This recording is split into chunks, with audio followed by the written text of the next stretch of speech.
Bart, what was your initial reaction when you heard that Justin was being benched and Tyrod is now starting?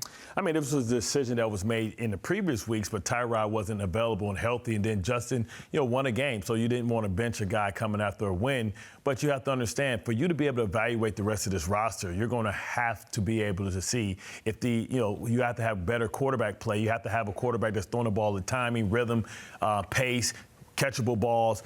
Yeah, he had a couple drop balls last week, but it's also his opportunities to throw guys open and give them friendly balls, right? And I thought, one of those examples was A.D. Mitchell coming across the middle. He threw a fastball. You got to understand the nuance of this, especially going against a team like the Baltimore Ravens. It gives you an opportunity to see, hey, is John Mechie somebody we're going to keep for the future? A.D. Mitchell somebody we can build around? And what roles can they have in this Tanner offense? Especially, this gives Tanner the ability to show how good of a coordinator he is, because it's things that Tyrod can do that really aren't strengths of Justin Fields, and allows him to open up the playbook just a little bit. Did he have to make this switch in the locker room perspective? Yes. I mean, it had to be done? Yes.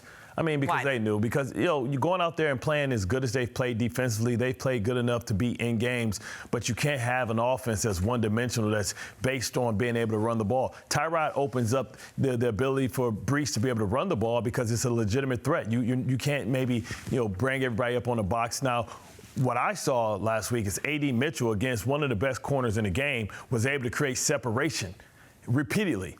I want to see if he can take that to the next step, because remember, A.D. Mitchell isn't here because he was a bust. He's here because they had a wealth of riches, whether they talk about Josh Downs, Alec Pierce, you talk about Pittman. They just had, and then Warren. So he found himself out of the rotation, not because he couldn't play. He hasn't had the opportunities to mature as a wide receiver. And the same can be said for Mechie as well. So when you bring these guys in, we want to see what type of roles they are and define their roles, because everything is about hitting the ground running in the offseason and putting together a potent offense when you get back and get back next year.